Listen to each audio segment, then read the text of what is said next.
옛날 강진의 고을 한가운데 하진사라는 천석군 부자가 살고 있었습니다. 하진사는 논밭은 물론 어장까지 두루 가진 고을에서 손꼽히는 큰 부자였지요. 이렇듯 뭐 하나 부족할 것 없어 보이는 그에게도 큰 고민이 하나 있었으니 그것은 바로 그의 아들 갑수의 혼처 문제였는데요. 하루는 그런 하진사의 아들 갑수가 마당에서 머슴 봉섭이를 부르더니 봉서봐, 오늘도 지난달처럼 쌀 한 가마니랑 은전 조금 챙겨다 줄 테니 춘심 아씨 집에 가져다 주거라. 아이고 갑수 도련님. 지난달에도 그러시더니 이번 달도 또 그러십니까요? 거 주인 어르신께서 아시면 이번에는 참말로 큰일이 날 수도 있는데 말이오요. 거 참 내가 시키면 시키는 대로 하면 될 것이지. 아, 이 녀석아. 춘심 아씨네는 올 봄에도 농가리를 못했을 만큼 지금 형편이 어렵지 않더냐. 그런 마당에 지금 아버지 눈치를 보는 것이 문제겠느냐. 거 잔말 말고 얼른 다녀오너라. 도련님께서 그리 말씀하시면 알겠습니다, 도련님. 그래도 혹시 주인 어르신께서 아시게 되면 거 도련님께서 꼭 잘 좀 말씀 좀 해주셔야 합니다요. 봉섭이가 쌀가마와 은전을 챙겨 마당을 나서는 동안 하진사는 사랑채에서 그 모습을 지켜보고 있었지요. 아이고, 이미 진즉에 다 끝이 나 버린 일을 저 아이 혼자만 저리 미련을 버리지 못하고 아직도 붙잡고 있단 말인가? 저리 마음이 약해서야 어찌 큰일을 할 수 있을꼬? 아들 갑수의 행태가 영 못마땅했던 하진사는 머슴 봉섭이 대문을 나서자 즉시 갑수를 사랑채로 불러들였습니다. 갑수야, 너 요즘도 그 춘심이네 집에 드나든다고 하던데 그 말이 사실이냐? 아버지도 아시다시피 요즘 춘심 아씨가 많이 어렵게 지내고 있는데 이럴 때 장례를 약속한 우리 집안에서 돕지 않는다면 누가 그 집안을 돌보겠습니까? 갑수가 고개를 숙이고 조용히 대답을 하자 하진사는 얼굴이 붉어지며 목소리를 높였지요. 이런 정신 빠진 녀석! 언제까지 그렇게 정에 빠져 허우적거릴 셈이냐? 이제부터는 그 집에 돈을 보내는 것은 그만두고 내년 봄 과거시험 공부에만 집중하거라. 하지만 아버지, 저희 두 집안 사이에 이미 굳게 약속을 했지 않았습니까? 어찌 군자가 되어 한 입으로 두 말을 할 수가 있단 말입니까? 그만해라 이 녀석아. 도대체 언제적 이야기를 지금까지 꺼내는 것이냐? 시간은 갑수가 태어나기 이전으로 거슬러 올라가 갑수의 아버지인 하진사 홍배와 춘심이의 아버지 임초시 흥섭이는 어려서부터 둘도 없는 중마고우 사이였습니다. 어릴 적 함께 뛰놀며 자란 그들은 어느새 성인이 되어 혼례를 올리고 각자의 집안을 꾸리게 되었는데 공교롭게도 둘은 비슷한 시기에 부인을 맞았고 또 신기하게도 비슷한 시기에 서로 아이를 가지게 되었지요. 허허, 흥섭이 친구야. 이거 참말로 자네와 나 사이가 묘하지 않는가? 자식을 보는 것은 내가 좀 더 빠를 줄 알았더니만. 아, 흥섭이 자네도 아이가 생겼다고 이리 찾아올 줄은 몰랐구만. 그러게나 말이오. 우리 둘 사이엔 정말 묘한 인연이 있는 것 같구만. 나도 다른 것은 몰라도 아이까지 같은 시기에 가지게 될지는 꿈에도 생각을 못했다네. 그 말을 듣고 하진사는 잠시 생각에 잠기더니 눈을 반짝이며 임초시에게 물었습니다. 그렇다면 흥섭이 자네, 우리 이렇게 하는 것은 어떻겠나? 어? 무엇을 말인가? 자네 아이와 내 아이가 태어나면 서로 성별을 봐보고 정을 맺어주는 것은 어떻겠느냐 이 말일세. 하진사의 말에 임초시는 여전히 고개를 갸웃하며 물었지요. 정을 맺어주자? 그것이 무슨 말인가 이 친구야? 그것도 못 알아듣겠는가? 그러니께 자네 아이와 내 아이가 같은 성별이면 형제자매로 삼고 또 다른 성별이면 이후에 그네들이 커서 부부의 연을 맺어주자는 말일세. 어떤가? 그렇게 하면 우리의 우정이 우리 때에서 끝나는 것이 아니라 자손 대대로 이어질 수도 있지 않겠는가? 오메. 그거 참 좋은 생각이구만. 자네가 진심으로 그렇게 약속을 한다면 나도 그 뜻을 기꺼이 따르겠네. 그날 밤 두 사람은 밤이 깊도록 마주 앉아 술잔을 주고받으며 약속을 다짐했습니다. 그리고 이 약속으로부터 몇 달 후 임초신의 집에서는 딸 춘심이가 그리고 하진사의 집에는 아들 갑수가 태어났지요. 하지만 불행은 언제나 예고 없이 찾아왔는데요. 춘심이 성인이 되어감에 따라 그 건강하였던 임초시가 병석에 누워 3년 동안 병으로 고생하다 세상을 떠나게 되었고 설상가상으로 그의 부인마저 남편 잃은 슬픔에 화병으로 같은 해에 세상을 떠나게 되며 임초시의 집안은 순식간에 몰락하게 되어버렸던 것이었지요. 갑수야, 나도 말이다. 나도 임초시가 살아있었을 때는 그 약속을 지킬 생각이었다. 하지만 약속이란 것은 산 사람들끼리나 지키는 것 아니겠느냐? 너는 괜히 다른 생각하지 말고 올 가을에 한양에 가서 과거 준비나 철저히 하거라. 아, 당장 내년 봄이 시험 아니더냐? 네 혼처는 내 매파를 시켜 너에게 어울리는 좋은 처자를 알아볼 테니 말이다. 하진사가 차갑게 소리를 치자 갑수는 더 이상 아무 말도 하지 못한 채 그저 고개만 떨굴 뿐이었습니다. 이후 시간은 갑수가 과거 시험을 준비하러 한양으로 떠나기 하루 전날 밤. 갑수는 다급해진 마음을 진정시키며 몰래 춘심이의 집을 찾았습니다. 내일 한양으로 떠나신다고 들었습니다요. 그것이 아버지께서 워낙에 미리부터 과거 시험을 준비하라고 성하셔서 어쩔 수가 없었소. 그 말을 들은 춘심이는 갑수가 마지막으로 자신에게 이별을 고하러 온 것이라 생각이 들었지요. 이런 생각에 춘심이는 저려오는 마음을 억누르며 담담하게 미소를 보이고는 말했습니다. 그래도 떠나시기 전에 이렇게 직접 찾아와 주셔서 감사합니다. 그 순간 갑수는 품 안에서 작은 주머니 하나를 꺼내어 춘심이의 손에 쥐어주었고 그녀가 주머니를 풀어보자 그 안에는 다름 아닌 선비들이 상투를 고정시키는 금으로 된 동곳이 나왔습니다. 아니, 이건 선비들이 쓰는 동곳이 아닙니까? 게다가 이리 귀한 금동곳을 어찌 제게. 지금 내가 가진 물건 중에서 가장 귀한 것이 바로 이 금동곳이오. 그리고 내게 있어 가장 귀한 사람이 춘심아 씨 바로 당신이니 내 가장 소중한 것을 그대에게 주고 싶었소. 내년 봄에 과거 시험을 마치고 돌아오면 그때 혼례를 올립시다. 이 금동곳이 바로 그 약속의 징표구만. 그러니 그때까지 나를 기다려 줄 수 있겠소? 갑수의 예상치 못한 말에 춘심이는 너무나도 놀라 그녀의 두 눈에는 기쁨의 눈물이 맺히기 시작하였습니다. 기다리고 말고요, 갑수 도련님. 도련님이 무사히 돌아올 수 있도록 매일같이 빌겠습니다. 이윽고 갑수가 조용히 자리에서 일어나 방에 호롱불을 끄자 세상에는 마치 갑수와 춘심이 단 두 사람만이 남은 듯이 고요해졌고 둘은 자연스레 어둠 속에서 서로를 따뜻하게 감싸 안았습니다. 그날 밤 두 사람은 처음으로 서로의 마음을 몸을 통해 온전히 나누었지요. 이후 갑수가 한양으로 과거를 보러 떠난 뒤 춘심이는 매일같이 간절한 마음으로 그를 기다렸습니다. 밤이 되면 혼자 마을 어귀의 당산나무 앞에서 물을 떠놓고 두 손을 모아 천지신명님께 하루도 빠짐없이 빌었지요. 그렇게 갑수가 무사히 돌아오기를 바라는 춘심이의 마음이 나날이 커져가는 가운데 마침내 기다리고 기다리던 봄이 찾아왔습니다. 하루는 춘심이와 평소 친하게 지내던 말숙이가 아침 일찍부터 허겁지겁 춘심이네 집으로 찾아오더니 아야, 춘심아. 너 그 소문 들었냐잉? 소문이라니. 말숙이 언니 무슨 일인데 이리 아침 일찍부터 찾아오셨대요? 하이고, 이것을 어쩌면 좋냐, 춘심아. 이것을 내가 말해야 하나 말아야 하나 하다가 차라리 다른 사람보다 나한테 듣는 것이 나을 것 같아서 이렇게 급하게 달려왔구만. 도대체 무슨 일이신데 이렇게 뜸을 들이십니까요? 얼른 이야기 해보시라니까요. 춘심이 너 놀라지 말아라. 갑수 도련님 말이여. 갑수 도련님이 이번에 장가를 간다고 하는데 그 상대방이 바로 옆고을 문참판댁 딸이라고 하는구만. 말숙이가 말을 마치자마자 춘심이는 순간 머릿속이 하얘지는 기분이 들었습니다. 뭐시라고요? 그게 도대체 무슨 말이랍니까요? 네, 어제 장터에서 똑똑히 들었구만. 우리 마을 매파가 올 초부터 하진사댁 문지방을 제 집 마냥 넘나들더니만 결국 그렇게 결정이 났다고 하더라고. 그럴 리가 없구만요. 갑수 도련님이 떠나기 전에 나한테 분명히 혼례를 약속했었는데. 그래서 나도 믿기지가 않아서 이렇게 달려온 것 아니겠냐. 혹시 네가 갑수 도련님한테 따로 들은 이야기가 있을까 싶어서 말이여.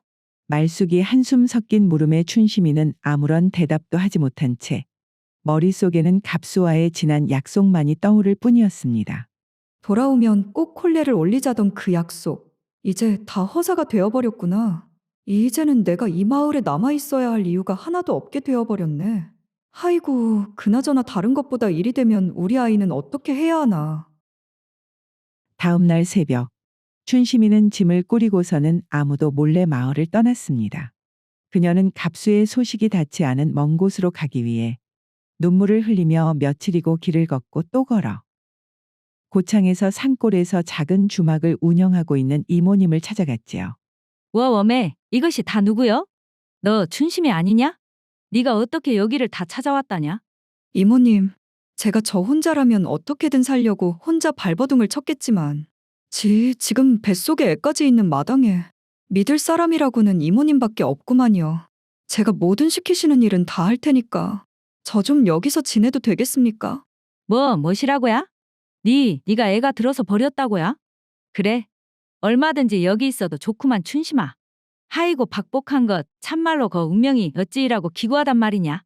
몇 년 만에 만난 둘은 더 이상 말을 잇지 못하고 서로를 끌어안으며 감정에 복받쳐 눈물을 터뜨렸지요. 먼 길을 떠나온 춘심이에게 이모의 손길은 그 무엇보다도 따뜻했지만 춘심이의 마음속에는 아직도 차갑고 깊은 슬픔만이 가득했습니다. 그렇게 춘심이는 일부러 갑수의 소식이 닿지 않는 먼 고창에서 자리를 잡고 평생 그와는 다시 만날 일이 없을 거라 생각을 했습니다. 이후 춘심이 이모의 주막에서 일을 한 지 무려 17년이라는 긴 세월이 흐르고 그 긴 세월 동안 춘심이는 이모와 함께 살던 산골 주막을 물려받아 이제는 다 커버린 딸 옥순이와 함께 그곳을 꾸려가고 있었지요. 옛말에 시도둑은 못한다고. 저 옥순이가 참말로 춘심이 딸 맞구만 맞아. 그러게 말이여, 거 우리 주모가 처음 이곳에 왔을 때랑 얼굴이 완전히 판박이구만 그려. 저 옥순이가 춘심이를 닮아 얼마나 싹싹한지 몰라. 나는 요 주막에는 우리 옥순이 얼굴 보러 오는 것이나 다름없다니께. 그러고 보니 우리 옥순이도 이제 곧 시집갈 나이가 되어버렸구먼. 아이고, 옥순이를 아주 조그만 아기 때부터 봐왔는디 저 아이도 언젠가 시집을 간다고 생각하니 참말로 내가 아비가 된 것 마냥 벌써부터 마음이 찡해지는구만. 이렇듯 넉넉한 인심을 가진 춘심이뿐 아니라 그녀의 싹싹한 딸 옥순이를 보기 위해 그간 주막을 찾는 단골들도 제법 많아졌는데요. 그러던 중 차디찬 겨울이 춘심이의 주막에 찾아오고 매서운 바람이 세차게 몰아쳐 산골짜기를 흔든 어느 날 옥순이가 갑자기 몸을 떨기 시작하더니 열이 심하게 올라 자리에서 일어나지 못하게 되었지요. 깜짝 놀란 춘심이는 급하게 아랫마을 의원을 주막으로 불렀습니다. 거주모, 일단은 내가 가지고 있는 약으로 급하게 처치는 해두었는디 말이오. 이것이 큰일이구만. 이대로 놔두면 위험할지도 모르겠어. 그 말을 듣자 춘심이는 오래전 병으로 돌아가신 부모님의 얼굴이 떠오르며 더욱 걱정스러운 마음이 들었습니다. 와, 웜의 의원님. 그것이 무슨 말이십니까요? 이것이 갑자기 날이 추워지다 보니 환자들이 많아. 약재상이 오기 전에 딱 맞는 약초가 다 떨어져 버렸구만 그래. 뭐시라고요? 그럼 의원님, 그 약초를 어디서라도 구할 수는 없는 것인가요? 우리 옥순이를 이대로 둘 수만은 없구만요. 거 다행히도 말일세. 내일이면 항상 이 근처를 도는 약초꾼이 마침 오기로 되어 있네. 그자가 매일 보름이면 우리 의원에 들르는데 약초에도 박식할 뿐 아니라 탕제 솜씨는 나보다도 훨씬 나을 테니 그자가 내일 찾아오는 대로 내 바로 주막으로 보내겠네. 춘심이는 그제서야 조금 안심을 하며 의원에게 거듭 인사를 하였습니다. 그리고 다음 날 저녁 어제 다녀간 의원이 예고했던 대로 하얗게 쌓인 눈길을 뚫고 한 약초꾼이 주막 앞에 다다랐지요. 약초꾼의 모습은 언뜻 보기엔 약초를 팔러 다니는 사람이라기보다는 마치 과거 시험을 준비하는 선비처럼 도포 차림의 단정한 느낌이었습니다. 아이고, 눈이 이렇게 오는데 오시느라 고생하셨습니다. 춘심이 가볍게 인사를 건네며 약초꾼을 맞이하는 순간 두 사람은 서로의 눈빛이 마주치자마자 마치 시간이 멈춘 듯 주변의 모든 소리가 사라지는 것 같았습니다. 바로 그 약초꾼은 다름 아닌 17년 전 그녀가 마음속에서 떠나보낸 갑수였기 때문이었지요. 야, 약초꾼이 맞으십니까? 아니, 어떻게 당신이 약초꾼이 되시다니. 하이고. 내가 지금 꿈을 꾸고 있는 것이란가. 자네는 춘심이 아니요? 두 사람은 마치 서로의 얼굴을 확인하듯 좀 더 바라보다 춘심이가 먼저 정신을 차리고 갑수를 안으로 안내했습니다. 방으로 들어선 갑수는 조심스럽게 옥순이의 이마에 손을 얹어 열을 확인하고 맥을 짚어보더니 의원님 말대로 몸속에 쌓인 열을 빨리 빼내지 않으면 안 되겠구만. 그나저나 이 아이는 나이가 몇이오? 그것이 올해로 17이 되는구만요. 갑수는 그 말을 듣고서는 손끝이 가늘게 떨리더니 심장이 크게 요동치기 시작하였습니다. 17이라니. 이 아이는 틀림없이 바로 내 딸이구만. 내 딸. 그날 밤 갑수는 밤이 늦도록 정성을 다해서 탕약을 다리고는 그 약을 옥순이에게 조심스레 먹였지요. 다행히 탕약이 잘 들었는지 옥순이는 방금 전까지만 해도 가쁘게 몰아쉬던 숨이 서서히 잦아들었고 몸에서 열도 내려가고 있는 것이 느껴졌습니다. 거 다행이구만. 행여 약효가 듣지 않으면 어쩌나 싶었는데 이걸로 한 고비는 넘기게 되었소. 그제야 안심을 하며 한숨을 돌리는 춘심이를 보며 갑수는 마음속에 오랫동안 담아둔 이야기를 조용히 꺼내기 시작했습니다. 그것이 그러니까 벌써 17년이나 흘러버렸구만. 그렇게 시간이 흘렀음에도 내 그날 한양에서 집으로 돌아왔을 때의 일이 마치 어제 일처럼 생생하네. 시간은 17년 전으로 거슬러 올라가 과거 시험에 낙방을 하고 한양에서 집으로 돌아온 갑수는 곧바로 안방으로 가 아버지 하진사에게 인사를 드렸습니다. 하지만 갑수가 방 안에 들어서자 낯선 여인의 모습이 눈에 들어왔는데요. 그녀는 갑수와 비슷해 보이는 나이의 하진사의 옆에 다소곳하게 앉아 있었지요. 갑수야, 먼 길 다녀오느라 참으로 고생이 많았구나. 과거 시험이란 것이 원래 한 번에 붙는 것이 어려운 것이니 너무 낙심하지 말거라. 기회는 다음에도 얼마든지 있지 않겠느냐. 아버지, 그런데 이분은 누구시길래 이렇게 우리 집에 찾아온 것입니까? 갑수야, 이 처자가 다름 아닌 옆마을 문참판댁의 따님인 매양이란다. 내 매파에게 아주 사정사정해서 네 혼처로 소개를 해달라고 한 것이니 어디 한번 인사나 나눠보거라. 갑수는 그 말을 듣고 깜짝 놀라 두 눈을 크게 뜨며 소리쳤습니다. 아버지, 이게 무슨 말씀이십니까? 제가 분명히 혼례는 춘심아 씨와 한다고 하였는데 어찌 저에게 말 한마디 없이 이런 자리를 마련할 수가 있습니까? 이 녀석아, 내 분명히 너가 과거 시험을 보러 가면 네 혼처를 알아보겠다고 일러두지 않았느냐? 그렇다고는 하나 저에게 따로 상의도 없이 아버지, 저는 이미 춘심아 씨와 약속까지 했는데 참으로 너무하십니다. 갑수는 더 이상 참지 못하고 집 밖으로 뛰쳐나가 버렸지요. 어둑해진 하늘 아래 곧장 춘심이의 집으로 뛰어간 갑수는 그녀의 집에 도착하자마자 목청껏 춘심이의 이름을 불렀지만 이미 마을을 떠나버린 춘심이의 대답을 들을 수는 없었습니다. 그리고 갑수는 이후로도 며칠이고 마을 사람들을 붙잡고 춘심이의 행방을 물었지만 말수가 씨, 말수가 씨라면 춘심아 씨가 어디로 갔는지 짐작하고 있는 바가 있지 않습니까? 제발 좀 저에게 알려주시면 안 되겠습니까? 하이고, 갑수 도련님. 나도 그것이 참말로 궁금해 미치겠는디. 진짜로 짐작 가는 곳이 하나도 없구만요. 한밤중에 마을을 떠나버린 것인지? 아무도 춘심이가 떠나는 것을 본 사람이 없다고 하는구만요. 이후 어디에서도 춘심이를 찾을 수 없었던 갑수는 결국 아버지의 뜻을 꺾지 못하고 문참판댁에 매향이와 혼례를 올리게 되었습니다. 그러나 비극은 거기에서 끝이 아니었으니 이듬해 매향이 첫 아이를 낳다가 아이는 세상 빛도 못 본 채 사산되고 말았고 매향이 역시 산독으로 인해 숨을 거두어 버리고 만 것이었지요. 이 끔찍한 일을 겪고 난 갑수는 이 모든 일이 자신이 춘심이를 지키지 못한 죄로 하늘이 내린 벌이라고 생각을 하였고 그는 결국 과거 공부의 뜻 역시 마음에서 내려놓고 집을 나가기로 하였습니다. 아이고 갑수야, 내가 잘못했다. 이 모든 것이 다 너를 위한다는 이유로 행한 나의 욕심이었어. 그러니 제발 집을 나가는 것은 다시 한번 생각을 해보면 안 되겠느냐? 하진사는 눈물을 흘리며 집을 나서는 갑수를 붙잡았지만 갑수는 단호히 고개를 저으며 말했습니다. 아버지, 처자식을 동시에 잃어버린 제가 어찌 하늘 아래서 떳떳하게 고개를 들고 팔자 좋게 글 공부를 할 수 있겠습니까? 일이 된 이상 저는 하늘이 닿지 않을 만큼 깊은 산속에서 평생 사죄 하는 마음으로 약초나 캐며 살아가렵니다. 아이고 갑수야, 갑수야. 애타게 자신을 부르는 아버지의 목소리를 뒤로 한 채 갑수는 미련 없이 집을 떠났습니다.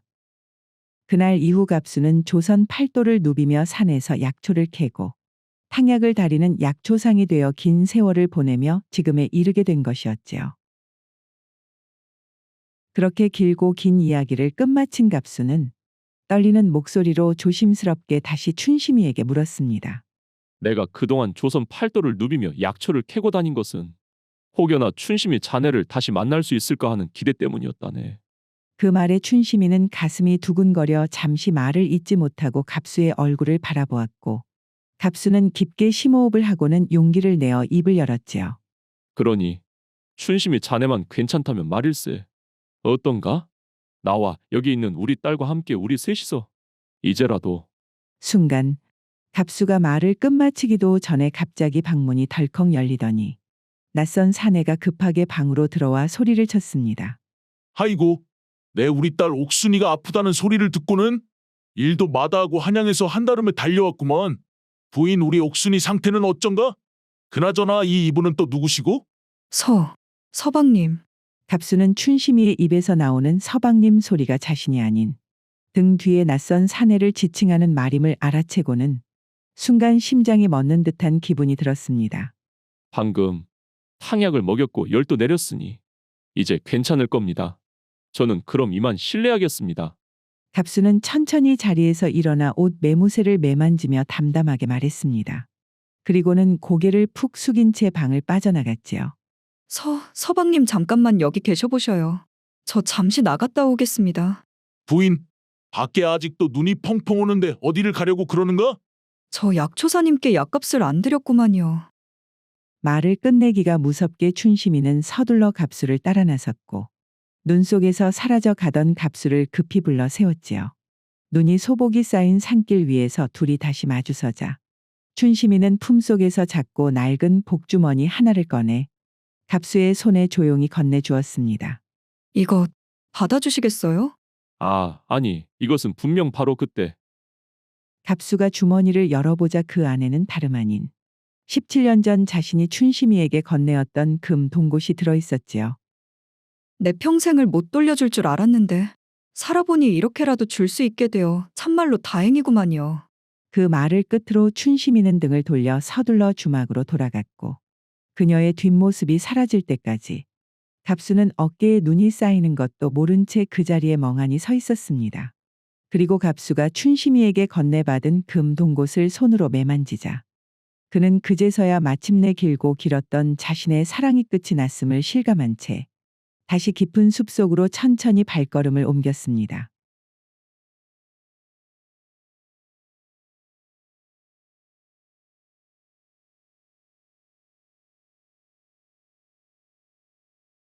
명옥이는 강진에서 맏아들 덕삼이 내외와 함께 살고 있었습니다. 40을 훌쩍 넘긴 그녀는 오래전 이미 남편을 떠나보낸 이후 두 아들을 억척스럽게 키워 모두 장가를 보냈음에도 불구하고 그네들에게 손을 벌리지 않기 위해 여전히 이 집 저 집 사기를 다니며 바느질이든 밭일이든 부르면 마다 않고 나가곤 했지요. 하루는 그런 명옥이 일을 하러 가는 길에 마을에서 친하게 지내는 아낙네들인 춘자와 말숙이를 만나는 일이 있었습니다. 아야, 명호가. 네 어디를 그렇게 바쁘게 가고 있다냐잉. 어디긴 어디겠냐 말수가. 거 김씨 아재네 밭속 가주러 가는 길이제. 내가 가지 않으면 또 그 집은 손이 느려가지고 일이 안 나자녀. 명옥이 니는 오늘도 겁나게 바쁘구만. 그나저나 내가 여춘자 언니랑 오늘 장터에 다녀왔는디 말이에요. 우리 동네 보부상 진수가 이번에는 받아올 물건이 없다고. 동네 사람들한테 돈을 받고 직접 자기가 인솔해서 한양 구경을 시켜준다고 하지 않겠냐잉. 와와매. 한양 구경을 말이여? 그려. 한 사람당 20냥만 내면 거 배편의 식비 거기다 숙박비까지 다 해결볼 수 있을 거라고 그러더구만. 어쩌냐 명호가. 너도 우리랑 같이 한양 구경 한번 안 갈라냐? 아이고 20냥이나 든다고 하면 그 돈이면 거 올 봄 내내 밭일을 다 해도 받을 수 있을까 말까 한디. 명옥이 네 말대로 적은 돈은 아니긴 한디. 우리가 살면서 또 언제 이런 기회를 얻어서 가보겠냐. 그러지 말고 이참에 니도 우리랑 같이 가자야. 명옥이 20냥이라는 말에 선뜻 대답을 하지 못하고 망설이자 그 모습을 본 말숙이가 옆구리를 쿡 찌르며 나무랐지요. 아이고 명호가. 뭘 그렇게 심각하게 고민을 하고 앉아있냐잉. 너가 그 잘난 아들들이 둘씩이나 있는디? 이럴 때 한번 자식들 덕을 보지 또 언제 보겠냐? 그려? 말숙이 말대로 그놈들이 지금 누구 덕에 거 장가를 가고 살림을 차렸는디. 그러지 말고 그냥 슬쩍 말이라도 한번 꺼내봐라 명호가. 다음 주 장날 지나고 바로 출발이라니까 그리 알고 말이요. 그려 뭐 내가 대단한 것을 바라는 것도 아니고 그냥 말은 한번 꺼내볼 수 있지 말은. 친구들의 권유에 결심이 선 명옥이는 밭일을 마치고 저녁이 되어 부푼 마음으로 집으로 돌아왔지요. 그녀는 저녁을 먹고 나서 며느리 매양이 부엌에 설거지를 하러 간 사이 조심스럽게 맏아들 덕삼이에게 말을 꺼냈습니다.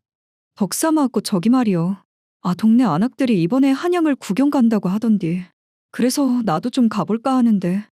그것이 한 사람당 20냥이라고 안 하냐? 명옥이 말을 마치자 그녀의 예상과는 다르게 맏아들 덕삼이는 얼굴을 찌푸리며 퉁명스럽게 대꾸하였지요. 아이고 어머니, 이 보릿고개 무슨 그런 한가한 소리를 하고 계십니까? 어머니도 아다시피 뭐 우리 집 살림이 돈이 펑펑 남아나는 그런 집입니까? 그것이 그러니까 덕삼아. 내 평생 일만 하다 한양 구경 한번 못 해보고 나이만 먹었다 싶어서 그러는구만. 내가 다 보태달라고도 안 할 테니 말이여. 아이고 참, 당장 올해 농사를 어떻게 해야 할지 고민해야 할 판에 거 한양이 무슨 옆 동네 장터 가듯이 가는 것도 아니고 이제 와서 그런 소리를 하십니까 참말로. 덕삼이의 차가운 말에 명옥이는 그만 말문이 막히고 말았고 애써 서운한 마음을 꾹꾹 눌러 담았지요. 허허. 그러니까 나는 필요 없다고 그렇게 말했는데 거 말숙이랑 춘자가. 아니다. 이 애미가 철이 없었구만. 거 못 들은 걸로 해라 덕삼아. 맏아들 덕삼이에게 거절을 당한 명옥은 쓸쓸한 발걸음을 옮겨 고개 넘어 막내 아들 덕파리의 집을 찾았습니다. 늦은 시간에 찾아온 어머니를 본 덕파리는 반가운 얼굴로 맞이하였지요. 아이고 어머니, 이 늦은 시간에 갑자기 이렇게 찾아오셨대요? 무슨 일이라도 있으셨는가요? 그게 그러니까 말이다 덕파라. 명옥이는 조금 망설이다 덕파리에게도 한양 구경에 대한 이야기를 꺼내었고 그러자 덕파리는 머리를 연신 극적이며 곤란한 듯 말을 했지요. 어머니, 거 한양이 사람도 많고 북적거려서 괜히 다녀와봐야 피곤하시기만 할 텐디 굳이 그 많은 돈을 써서 가시려고 하십니까요? 그리고 거기다가 제가 지금 집사람 눈치가 보여놔서 괜히 말을 잘못 꺼냈다가는 거 싸움이라도 날까 그것이 걱정이구만요. 거 미안합니다요 어머니. 아이고 뭘 미안하다고 그러냐. 나도 거 가기 싫었는데 그냥 하도 거 말숙이랑이 재촉해놔서 그냥 한번 물어본 것이니 괜히 마음 쓰지 말어라. 명옥이는 억지로 미소를 지으며 덕파리의 어깨를 토닥였습니다. 그녀는 어차피 기대하지 않았다고 자신을 위로했지만 그럼에도 두 아들로부터 연이어 거절을 당하니 마음 한켠이 서늘하게 식어가는 것이 느껴졌지요. 늦은 밤이 되어서야 집으로 돌아온 명옥이. 그녀는 하루 종일 이리저리 돌아다닌 탓에 몸은 피곤했지만 심란한 마음의 좀처럼 잠이 오지 않아 자리에 누웠다 돌아눕기를 몇 번이나 반복을 했지요. 에고, 단지 한양 구경 한번 가보겠다고 한 것을 괜히 이야기를 꺼내가지고 이것이 이리 서러운 일이 될 줄 몰랐구만. 가만히 잠자리에 누워 돌이켜 생각을 해보니 17 어린 나이에 시집을 와서 며칠 지나지 않아 서방을 잃고 홀로 두 아들을 키워야 했던 명옥은 아이들이 배 골치 않도록 남아있는 면마지기의 논밭에 매달려 죽도록 일만 하며 보내버린 젊은 시절이 떠올랐습니다. 그리고 또 덕삼이가 장가를 가기 몇 해 전에는 동네 매파 할머니가 자신을 찾아온 건 역시 머릿속을 스쳤지요. 명호가 거 말이다. 작년에 상처한 흥섭이가 그렇게 너만 찾는디. 네 혹시 생각이 있냐잉? 와 웜에 흥섭 씨라면 그 부인 잃고 혼자서 물레방앗간 옆에 살고 있는 그분 말이어요? 그려 그 흥섭이 말이여. 그 양반이야 땅도 제법 가지고 있고 사람도 우직한 게 내 매파된 입장에서 이런 말을 하는 것이 아니라 니하고 진짜 잘 어울릴 것 같아서 그러는구만. 사실 명옥이는 마을에서 몇 번 흥섭이를 마주친 적이 있었기에 마음이 아주 없었던 것은 아니었으나 그녀는 두 아들들을 떠올리며 곧 고개를 저으며 단호하게 거절을 했지요. 그런데 어르신, 우리 애들 둘 다 아직 장가도 안 보냈는데 어찌 어미라는 사람이 그런 생각을 할 수 있겠습니까? 저는 우리 아들들이 생긴 이후로는 여자로의 삶은 버린 지 오래되었으니께 나중에 우리 덕삼이 덕팔이 장가 다 가고 나면 몰라도 지금은 생각도 없구만요. 그래도 거 니 좋다는 사람이 있을 때 제가도 하는 것이제. 아이고 알았네 알았어. 다른 사람도 아니고 명옥이 니 고집을 내가 어떻게 꺾었냐. 그렇게 자신은 아들만을 위해서 살겠다고 거절했던 것이 불과 몇 해 전의 일이었습니다. 하지만 그 이후 두 아들에게 자신이 가진 논밭을 딱반을 잘라 나누어주고 그네들을 장가를 보낸 뒤부터는 그렇게 죽을 힘을 다해 키웠던 두 아들들은 오로지 자기 색시들만 챙기기 바빴고 명옥이는 맏아들 덕삼이와 함께 살아도 오히려 눈칫밥을 먹어야 하는 신세가 되어버린 것이었지요. 아이고, 그 흥섭 씨도 진즉에 다른 사람하고 재가를 해버렸고 그렇다고 해서 자식이란 것들은 내 괜히 다 줘버렸구만. 괜히 다 줘버렸어. 내 손에 쥐고 있는 것이 하나라도 있어야 자식들한테 대접도 받는 것인데 어미라는 이유 하나만으로 사랑받을 줄 알았더니 내가 참말로 어리석었구만. 초라하게 변해버린 자신의 처지를 생각하니 명옥이의 두 눈에서는 저도 모르게 눈물이 또르르 흘러내렸고 그녀의 서러운 마음은 밤이 깊어감에 따라 점차 분함으로 변해버렸지요. 이것이 내 서러워서라도 가만히 못 있겠구만. 그래, 이렇게 된 이상 내가 오기로라도 거 한양 구경을 꼭 하고 와야 좀 마음이 풀리겠어. 그리하여 이튿날 명옥이는 평소 절친하게 지내던 뒷집 선옥 마님에게 올해 밤매기를 도와주겠다고 약속을 하고는 품삯을 미리 당겨받았습니다. 그리고 그동안 한 푼 두 푼 몰래 모아두었던 돈까지 보태어 딱 맞게 여비를 치르고는 설레는 마음을 안고 마을 친구들과 함께 한양길에 오르게 되었지요.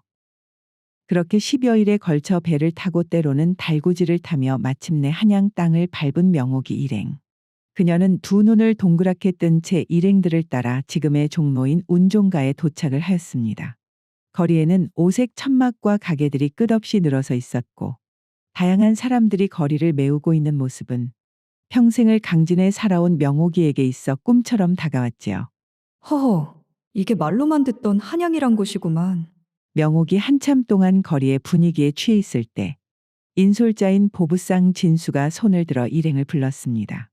자, 여기서 잠시 쉬었다 가십시다요. 여기가 이 운종가에서 제일 큰 점포인데가 없는 것이 없으니께 구경도 마음껏 하시고 필요한 것 있으면 장만들 하셔요. 진수의 한마디에 일행들은 가게 안으로 우르르 들어갔고 가게 하는 곳 여인네들의 환호성으로 가득 찼습니다.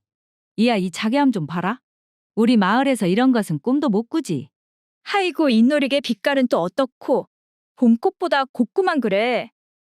명옥이는 처음엔 그들 틈에 섞여서 둘러보다 슬그머니 가게 밖으로 나와 가게 앞에 심어진 나무 아래 평상에 조용히 앉았습니다. 여행 경비로 돈을 다 써버린 터라 수중에 남은 돈이 하나도 없었기 때문이었지요. 허허, 가진 스무냥을 전부 써버렸으니 거 장신구 구경은 해서 못할 것이냐. 이렇게 거리 구경만 해도 감지덕지제. 명옥이는 평상 위에서 한참을 물건을 사는 여인들을 바라보다 따사로운 햇살에 졸음이 밀려와 이내 고개를 떨구고 말았지요. 그렇게 아주 잠시 눈만 붙였다고 생각한 명옥이. 하지만 그녀가 다시 눈을 떴을 때에는 주위는 이미 조용했고 일행들의 모습은 어디에서도 보이지 않았습니다. 웜에 이것이 뭔 일이대. 춘자야 말수가? 깜짝 놀란 그녀는 자리에서 벌떡 일어나 일행들을 찾기 위해 가게 주변의 골목을 정신없이 헤매기 시작하였지요. 아 말수가. 춘자야. 명옥이는 일행의 이름을 목청껏 불러보았지만 거리에는 낯선 이들만 가득하였고 어디에서도 익숙한 얼굴은 보이지 않았습니다. 아이고 참말로 서러운 마음에 어거지로 여한양까지 왔드만. 나는 도대체 왜 이 모양 이 꼴이라냐. 날은 이미 어두워져 버렸고 온종일 거리를 헤매다 목소리도 나오지 않을 만큼 지쳐버린 명옥이. 그녀는 어느 기와집 대문 앞에 무너져 내리듯 주저앉아 버리고서는 곧 그대로 정신을 잃고 쓰러지고 말았습니다. 이후 얼마나 시간이 흘렀을까요?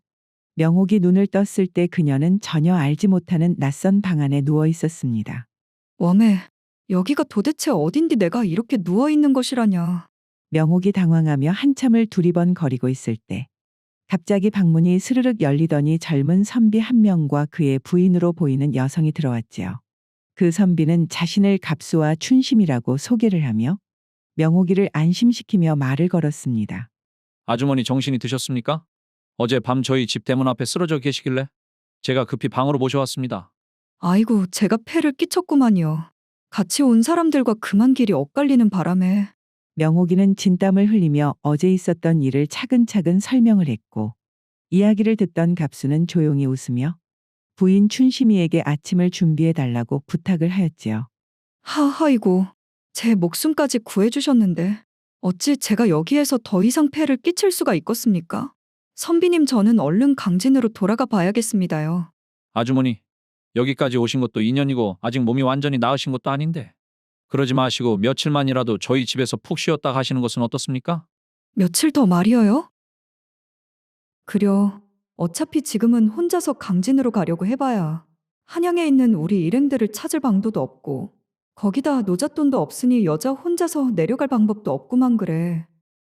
그렇다면 선비님, 제가 그냥 이 집에서 머물기에는 마음이 불편하니 차라리 행랑어멈처럼 집안일도 하고 부엌에서 밥이라도 짓게 해주시면 안 되겠습니까? 제가 다른 것은 몰라도 음식 솜씨는 좀 자신이 있습니다.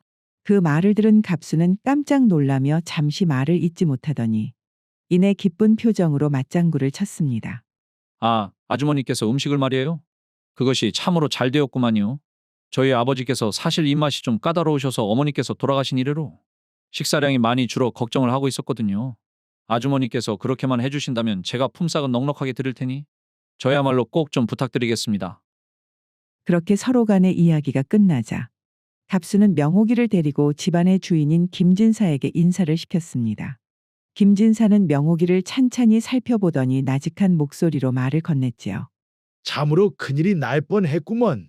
한양이란 곳이 워낙에 험한 곳이라 밤새 거리에 쓰러져 있었으면 진짜 위험할 뻔했는데 거 지내는 동안 불편한 것 없이 내 집이다 생각하고 편히 지내시게. 명옥이는 김진사가 무뚝뚝한 겉모습과 달리 마음씨가 따뜻한 사람이라는 것을 단박에 느낄 수가 있었습니다. 이리하여 명옥이는 갑수의 집에서 지내며 식사 준비를 맡게 되었고 시간은 그 이후로 보름쯤 지난 어느 날 저녁. 그날 역시도 명옥이 부엌에서 저녁 식사 준비를 하고 있던 중에 갑자기 갑수의 부인인 춘심이가 작은 술상을 들고 부엌으로 들어왔습니다. 아주머니, 혹시 이 술상을 지금 사랑채에 계신 저희 시아버님께 좀 전해주시겠습니까? 가능하면 술 한 잔도 따라드리고요. 아이고, 그게 무슨 어려운 일이라고요. 제가 금방 다녀오겠습니다. 명옥은 술상을 받아들고 사랑채로 향하였습니다. 그녀가 사랑채 문을 열자 김진사는 느긋하게 창가의 풍경을 즐기고 있었는데요. 명옥이는 김진사 앞에 술상을 내려놓고서는 공손히 말을 꺼내었지요. 진사날이 이 술상을 춘심 아씨가 보내셨는데 괜찮으시다면 제가 술 한 잔 올리겠습니다. 그러자 김진사는 왠지 모르게 머뭇거리며 얼굴을 붉히더니 쑥스러운 듯 잔을 내밀었지요. 그려. 내 명옥이 자네 덕분에 요즘 입맛이 살아나는구만 그래. 앞으로도 내 잘 좀 부탁하겠네. 진사날이 덕분에 제가 낯선 이곳 한양에서 험한 꼴 당하지 않고 무사히 지낼 수 있었습니다요. 저야말로 잘 좀 부탁드리겠습니다. 김진사는 그 말에 더없이 흐뭇하게 웃으며 술잔을 천천히 기울였지요. 이후 명옥이 사랑채에서 나와 다시 저녁 식사 준비를 위해 부엌으로 향하였습니다. 그런데 이게 웬걸. 명옥이 부엌에 도착하자 그곳에서는 춘심이와 함께 갑수까지 명옥이를 기다리고 있지 않겠습니까? 아주머니, 저희 아버지께서 술을 받으시던가요? 네? 아, 그럼요. 진사나리께서 기분 좋게 술잔을 받으며 앞으로도 잘 부탁한다고서는 저에게 고마움을 표했습니다요. 갑수와 춘심이는 그 말을 듣자 서로 눈짓을 주고받으며 미소를 지었습니다. 그리고 갑수가 갑자기 명옥이의 손을 붙잡고서는 진지하게 말을 꺼내기 시작했지요. 아주머니, 이것이 너무나도 갑작스러울 것이라는 것을 알고는 있지만 저 아주머니께서 저희 새어머니가 되어주실 수 있겠습니까? 새 어머니라니 원매. 도련님, 갑자기 느닷없이 그것이 무슨 이야기랍니까요? 갑수는 쏘스라치게 놀라는 명옥이를 진정시키며 차분히 이야기를 시작하였지요. 사실 말이죠. 아주머니께서 처음 우리 집 대문 앞에 쓰러지셨던 날, 그날 낮에 제가 서재에서 책을 보다 갑자기 밀려오는 졸음을 참지 못하고 잠깐 눈을 붙인 일이 있었는데 그때 이상한 꿈을 꾸었습니다요. 꿈속에서 누군가 대문 밖에서 저를 부르기에 집 밖으로 나가보니 그곳에는 다름이 아닌 1년 전에 돌아가신 저희 어머니께서 서 계시지 않겠습니까? 어머니께서는 손에 밥이 한가득 담긴 밥그릇을 들고서는 제게 다가와 아버지께서 식사를 잘하고 계신지 물었습니다. 그 꿈이 하도 생생하여 꿈에서 깬 이후에도 기분이 너무 이상해 얼른 대문 밖으로 나가보니 아니나 다를까 그곳에서는 아주머니께서 쓰러져 있지 않겠어요. 그리고 다음날 아주머니께서 깨어나신 뒤에 저에게 이곳에 신세만 지기 그러니 부엌에서 밥이라도 하겠다고 먼저 말씀을 꺼내셔서 그 말을 듣는 순간 제가 얼마나 놀랐는지 모릅니다. 그러고 보니 제가 먼저 그런 말을 꺼냈구만요. 저야 워낙에 저를 구해준 것이 감사해서 정신없이 그런 말을 한 것인디. 사실 이전에도 말씀드렸듯이 저희 아버지께서 워낙 입맛이 까다로우셔서 어머니가 돌아가신 이후로 누가 와서 음식을 해도 입에 맞지 않아 돌려보내는 일이 다반사였습니다. 그런데 이상하게도 아주머니께서 해주신 음식은 거짓말처럼 남김없이 잘 드시기에 어제는 제가 아버지에게 그날 꿈에 대해 전부 들려드리고는 직접적으로 여쭈어 보았습니다. 아무래도 그 꿈이 아버지께서 식사를 잘못하시니 돌아가신 어머니께서 걱정이 되어 명옥이 아주머니를 보내주신 것 같습니다요. 그래서 드리는 말씀인데 아버지께서는 명옥이 아주머니를 어떻게 생각하십니까?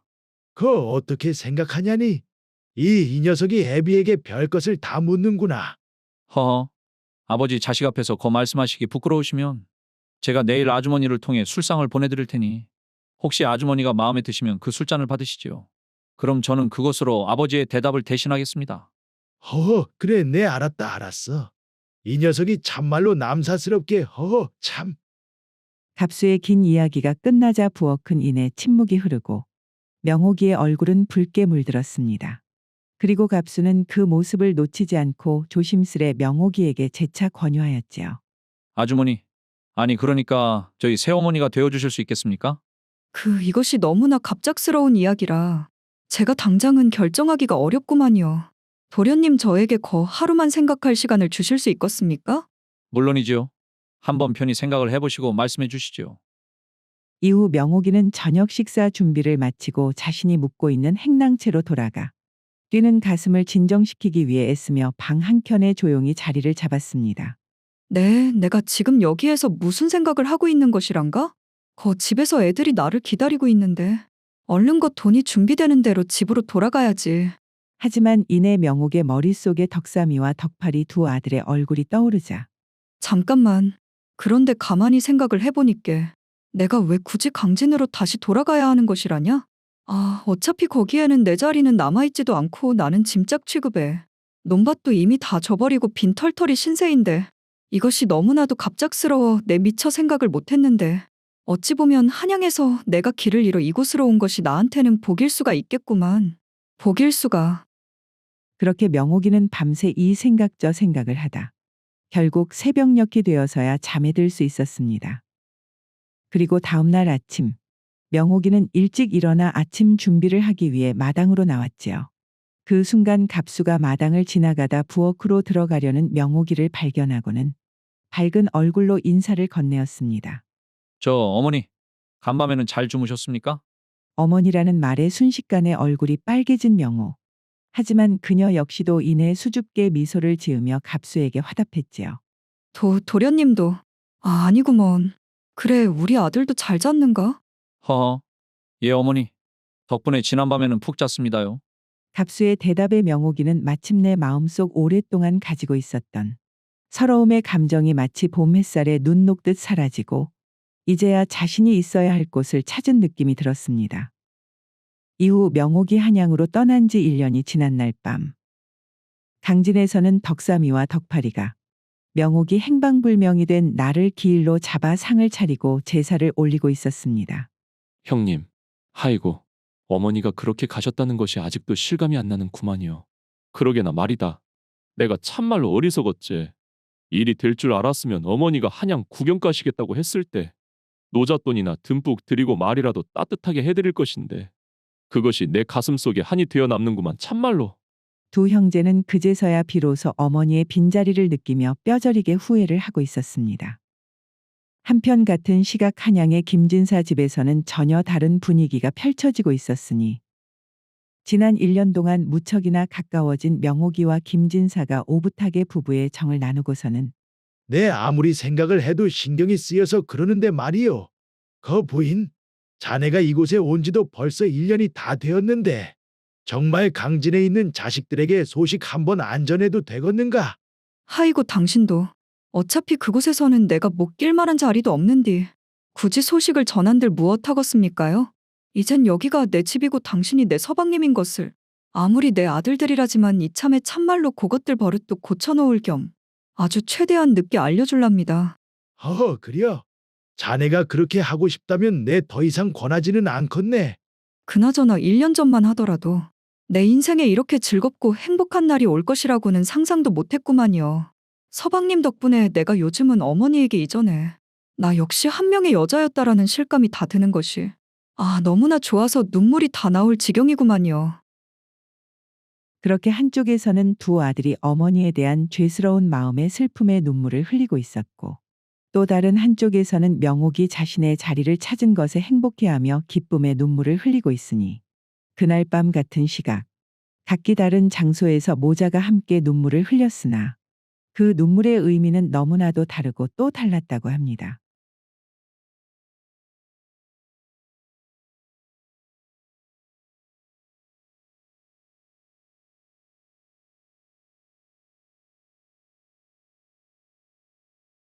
강진에서 살고 있는 농사꾼 봉섭이는 성품이 좋고 부지런하기로 유명해 마을에서도 평판이 높았습니다.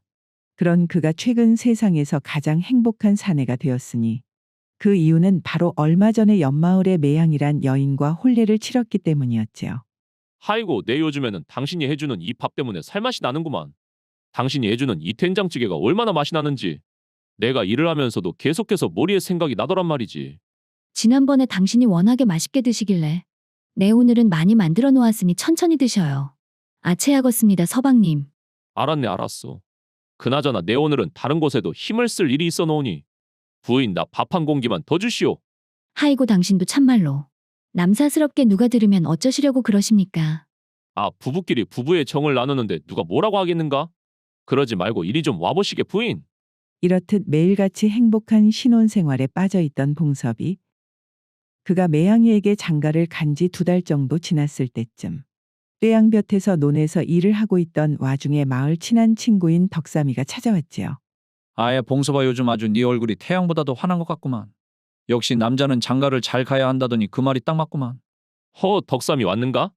나도 다른 사람들이 그저 장가를 빨리 가야 한다고 말을 할 때는 몰랐는데 확실히 집에서 매일 나를 기다려주는 사람이 있으니 다르기는 다르구만 그래. 이 친구 아주 웃음꽃이 펴불었구만. 그래 그 신혼생활이 그렇게 좋은가? 말을 해서 못하겠는가? 우리 마누라나 나나 둘 다 일찍이 부모님을 잃고 오랫동안 혼자 살았으니 서로 처지가 비슷해서 그런지 내 사람 귀한 줄 알아서 나를 아주 끔찍하게도 잘 챙겨주는구만. 아이고 참말로 깨가 쏟아지는 구만 쏟아져. 그날도 해가 저물어갈 무렵 봉섭이는 서둘러 농사일을 마치고 부인 매양이 차려주는 맛있는 저녁을 기대하며 집으로 발걸음을 옮겼습니다. 오늘은 우리 매양이가 또 무슨 맛있는 것을 차려놨을까? 지난번에 끓여줬던 된장찌개도 참 맛있었는데 말이오. 설레는 마음으로 집에 도착한 봉섭이 그가 집에 도착하자마자 곧장 방문을 열고서는 부인 나왔구만. 오늘은 논에서 배가 등에 닿을 때까지 일을 하고 왔으니 얼른 저녁 좀 차려주시오. 하지만 평소와는 다르게 방 안에는 아무도 모습을 보이지 않았고 매양이의 짐도 옷가지도 온데간데 없었지요. 순간 봉섭이의 가슴이 철렁 내려앉았고 그는 서둘러 괴짝 깊숙이 숨겨두었던 돈을 확인해 보았는데요. 오, 웜에. 아이고. 아니나 다를까. 분명 그곳에 있어야 할 돈은 이미 흔적도 없이 사라지고 없었지요. 봉섭이는 얼굴이 창백해진 채 비틀거리며 마을로 뛰쳐나와 급한 마음에 이웃집 사람들을 붙잡고 물었습니다. 저기 아줌매 혹시 우리 매양이 못 봤어? 오늘 우리 매양이가 어디 간 거 못 보셨어? 매양이? 나도 오늘은 거 홍배대감네 품삯실 하느라 하루 종일 집을 비워놔서 못 봤는디? 봉섭이 니 무슨 일 있냐잉? 우리 부인이 그 매양이가 내가 여태 모아놨던 돈을 다 들고 사라져 버렸구만이요. 워엄에 무엇이라고야? 네가 여태까지 악착같이 모았던 그 돈을 말이여? 하하이고 이를 어쩌냐잉? 뭐시라? 매양이가 봉섭이 그동안 모아둔 돈을 다 가져가 버렸다고? 아이고 봉섭이가 워낙에 부지런해놔서 거 한두 푼 모았던 것이 아닐 텐디 말이오. 에이, 그것이 어쩐지 느닷없이 봉섭이한테 시집을 온다고 하더니만 다 속셈이 있었구만. 그래 속셈이. 아 그러게 말이오. 이거야 원 이러니 사람이 제일 무섭다고 하는 것 아니겠는가? 그나저나 이제 우리 봉섭이 불쌍해서 어쩐다냐. 봉섭이의 울부짖는 소리를 듣고 몰려온 마을 사람들은 혀를 차며 수군거렸지만 누구 하나 매양이를 봤다고 말을 해주는 이가 없었지요. 매양이 집을 나간 이후 며칠째 혼이 나간 채 살던 봉섭이 이후 그에게 뜻밖의 이야기를 들려준 사람은 바로 마을 처녀 춘심이었는데요. 거 봉섭이 오라버니. 내가 이제서 이런 말을 하는 것이 조금 조심스럽기는 한디. 거 매양이 언니가 사라지던 날 말이여. 우리 마을의 진수 오라버니도 사라졌다는구만. 진수라고. 진수라면 그 만날 일도 안 하고 한량처럼 살던 그 진수 말하는 것이요. 그런데 그놈은 갑자기 왜? 춘심이는 안타까운 표정으로 봉섭이에게 조용히 설명을 했습니다. 봉섭이 오라버니는 그간 워낙에 일만 하면서 사느라 마을 처자들 사이에서 도는 이야기를 몰랐나 보구만. 매양이 언니가 말이여. 오라버니한테 시집 오기 몇 년 전까지 진수 오라버니랑 몰래 만나는 사이였구만. 그것이 참말이라냐? 그럼 내가 뻔히 옆마을 매양이한테 장가가는 것을 알면서 우째 지금껏 아무도 나한테 그런 말을 안 해줬단 말이냐? 하이고 오라버니. 좋은 것이 좋은 것이라고. 큰일 앞둔 사람한테 누가 부정타게 굳이 나서서 그런 말을 하겠는가. 그리고 사람들이 다 그 진수 오라버니가 워낙에 일도 안 하고 지내는 논팽이라 매양이 언니가 거기에 질려서 마음 정리하고 건실한 봉섭이 오라버니한테 시집을 온 줄 알았제. 누가 이런 일이 벌어질 줄 알았겠는가? 그 말을 들은 봉섭이는 다리에 힘이 쭉 풀리는 것이 더 이상 춘심이의 말을 듣고 있을 힘조차 남아있지 않았지요. 오메 그러면 그 매양이가 처음부터 돈만 노리고 나한테 시집을 온 것이라 이 말이요? 그날 이후 봉섭이는 사람이 달라졌습니다. 마을에서는 둘째가라면 서러워할 정도로 부지런했던 그였지만 이제는 논밭에는 나가지도 않고 아침부터 밤까지 주막에 앉아 술만 마시며 폐인처럼 지냈지요. 봉섭이는 술이 한번 들어가면 세상의 모든 여자들이 원망스러워지기 시작했습니다. 다들 알고 있었으면서 이놈의 여자들이란 다 한통속이구만. 믿을 사람이 하나도 없어. 이렇게 매일같이 술독에 빠져있는 봉섭이를 안타깝게 바라보던 그의 절친 덕삼이가 하루는 봉섭이를 찾아왔지요. 네가 힘든 것은 알겠지만서도 이제 그만하시게 봉섭이. 이러다가 진짜로 사람 잡겠구만. 하이고 덕삼아, 나는 인자 사람이 무섭다. 나는 말이요, 단 2달의 신혼 생활이었지만서도 그 매양이한테 인생 전부를 걸었는디 도대체 그동안 내가 뭐를 잘못했기로써니 나한테 이런 일이 벌어졌는지 아무리 생각을 해봐도 모르겠구만. 덕삼아, 너가 한번 말해봐라. 내가 뭐를 그렇게 잘못한 것이냐? 슬퍼하며 자신을 자책하는 봉섭이를 보며 덕삼이는 그의 앞에 마주 앉아 조용히 입을 열었지요. 봉섭아, 내가 어디에서 듣기로는 세상에 2 부류의 여자가 있다더라. 그것이 느닷없이 무슨 이야기냐 덕삼아? 여자란 마음속에 표주박을 품고 다니는데 말이오. 어떤 여자는 그 표주박이 하나뿐이라 지천에 물이 넘쳐 흘러도 딱 하나의 표주박만을 채우고는 그것을 비우지 않는 이상 다시는 다른 물을 담을 수가 없는 것이지. 봉섭이는 영문을 알 수 없는 소리에 멍한 얼굴로 덕삼이를 쳐다보았고 덕삼이는 계속해서 말을 이어갔습니다. 그런데 말이다, 또 어떤 여자들은 수많은 표주박을 품에 품고 있어서 이미 하나의 표주박에 물을 채웠어도 이 표주박 저 표주박 온갖 데에 물을 담는다고 하더라고. 내가 보기엔 단지 매양씨가 그런 사람이었던 것뿐이구만. 그러니 이번 일은 네 잘못이 아니니 제발 네 자신을 그만 좀 괴롭혀라 봉섭아. 봉섭이는 덕삼이의 이야기를 듣고 오랫동안 아무 말도 하지 못했습니다. 그러다 마음속에서 뭔가 느끼는 바가 있었는지 갑자기 눈에서 눈물을 펑펑 쏟아내었지요. 오메잉 덕삼아, 그래. 하이고 그래, 그리 말해주니 마음이 한결 나아지는구만. 그래, 이것이 내가 그저 운이 없었을 뿐이지 내 잘못은 아니지. 그날 이후 봉섭이는 더 이상 술독에 빠져 살지 않았습니다. 대신 조용히 자신의 전답을 모두 팔아버리고 마을을 떠나기 위해 보부상인 덕파리를 찾아가 그의 조수가 되기를 자청하였지요. 그래, 다른 사람도 아니고 봉섭이 네가 워낙에 성실한 놈이니 나도 마다할 이유가 없지. 안 그래도 내일 당장 내 한양으로 떠날 참이었는데 그럼 이참에 나랑 같이 가자꾸나. 그렇게 봉섭이는 지난 일들을 뒤로하고 새로운 삶을 향해 첫걸음을 내디뎠습니다. 봉섭이 덕파리를 따라 장사길에 오른 뒤 꼬박 1년의 시간이 지났습니다. 그간 봉섭이는 보부상의를 하며 조선팔도 곳곳을 누비고 다녔는데요. 그렇게 낯선 길 위를 걸으며 정신없이 바삐 살다 보니 어느덧 세상 돌아가는 것과 장사를 하며 보게 된 돈의 흐름 역시 조금씩 눈에 들어오기 시작하였지요. 그리하여 어느 날 하루는 일을 마치고 주막에서 막걸리를 마시던 봉섭이는 덕파리에게 조심스레 말을 꺼냈습니다. 형님, 그러니까 제가 형님께 드릴 말씀이 있는데 말이오요. 봉섭아, 이제 한번 홀로서기를 해보려고 그러는 것이냐? 오메, 제가 형님께 한 번도 말씀을 드린 적이 없었는데 도대체 어떻게 아시고 먼저 말씀을 하십니까? 내 지난 1년 동안 너랑 함께 다녔는데 말하지 않아도 어느 정도는 네가 무슨 생각을 하는지 짐작은 하지 않겠느냐? 그래, 어떤 물건을 팔아볼지 생각해 둔 것은 있고? 영광에 한번 가볼 생각입니다. 그곳에 굴비가 그렇게 괜찮다고 하니 배를 한 척 빌려서 굴비를 실어다가 함경도 지역에 좀 팔아볼까 해서 말이오요. 아무래도 남이 하지 않은 것을 해야 승산이 있을 것 같아서 말이오요. 그래 굴비는 귀한 것이니 분명 운때만 잘 맞으면 큰 장사가 될 것이야.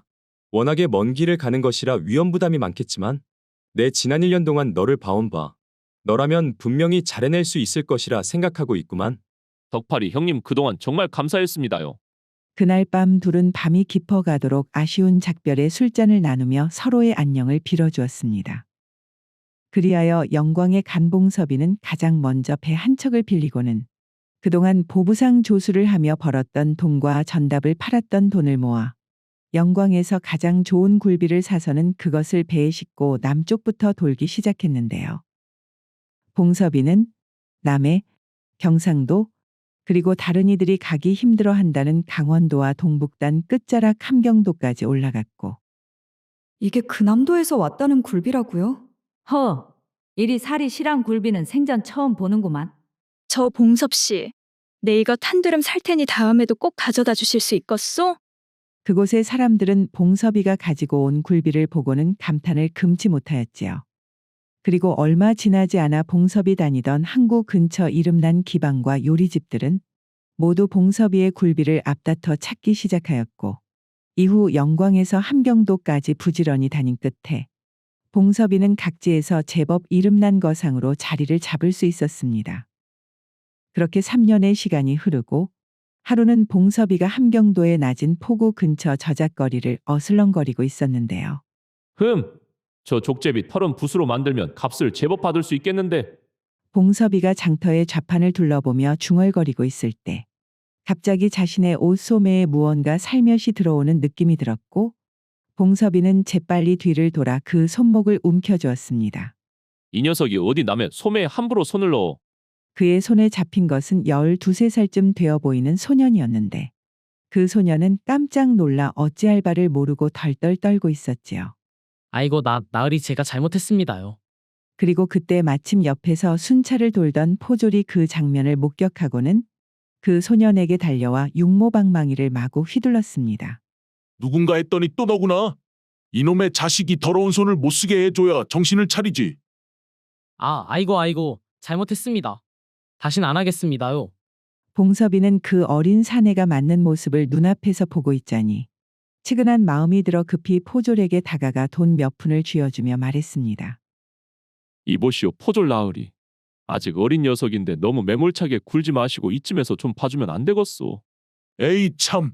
이번에 저 녀석 아주 혼쭐을 내줘야 하는데 또 다른 사람도 아니고 자네가 이리 간곡하게 부탁하니 어쩔 수 없구만. 이놈 너 다음에 또 걸리면 그땐 정말 네 제삿날인 줄 알아라. 이윽고 포졸이 돌아가자 소녀는 얼떨떨한 얼굴로 봉섭이의 앞에서 고개를 숙이며 연신 감사를 표했지요. 고맙습니다. 나으리 참말로 고맙습니다요. 제가 이곳에 와서 천한 저에게 은혜를 베풀어준 분은 나으리 뿐입니다요. 제가 꼭 이 은혜 잊지 않겠습니다, 나리. 그래? 하지만 다시는 다른 사람의 물건에 손을 대서는 안 될 것이오. 어서 가보거라. 소녀는 몇 번이나 고맙다고 봉섭이에게 머리를 숙이고는 이내 장터의 인파 속으로 사라졌습니다. 한바탕 소동으로 배가 고파진 봉섭이. 그는 저작거리 끝에 있는 작은 국밥집으로 들어가 국밥 한 그릇을 시키고는 자리를 잡았지요. 이내 뜨끈한 국밥 한 그릇이 나오고 봉섭이는 국밥 한 숟갈을 크게 뜨려는 순간 아까 그 소매치기 소년이 자신을 쳐다보며 손가락만 쪽쪽 빨고 있는 것 아니겠어요? 아 이놈아. 거기 그렇게 서 있지 말고 이리 와서 밥이라도 같이 먹자꾸나.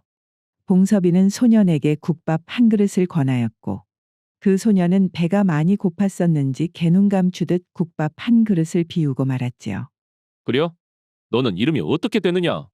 딱 봐도 이곳 사람은 아닌 것 같은데 도대체 어쩌다 이 나진까지 와서 소매치기를 하고 있느냐? 봉섭이 국밥 한 그릇을 소년에게 더 시켜주며 그 소년의 사연을 들어보니 그 소년의 이름은 갑수. 원래 한양에서 양반 대갓집 손자로 남부럽지 않게 살다가 할아버지가 사화에 휩쓸리는 바람에 집안은 풍비박산이 나고 그 소년만 간신히 목숨을 부지한 채로 이곳 나진까지 흘러와서 소매치기를 하고 살고 있었다는 것을 알 수 있었지요. 봉섭이는 그제서야 그 소년의 말투나 품새가 이곳 사람들과 달리 범상치 않았던 이유를 깨달았습니다. 갑수야, 그럼 너 글은 읽을 줄 아느냐? 예, 나으리. 조부님께서 어릴 때부터 글 공부를 시켜주셔서 글은 읽고 쓸 줄 압니다요. 갑수가 고개를 끄덕이며 대답하자 봉섭이는 속으로 놀라며 생각했지요. 여태까지 내가 그를 몰라 장사를 하면서 곤란한 적이 한두 번이 아니었는데 이 아이를 사동으로 데리고 다니면 나에게도 큰 도움이 될 수 있겠구나. 갑수야, 그렇다면 너 여기에서 이러지 말고 앞으로 나랑 같이 다니지 않겠느냐?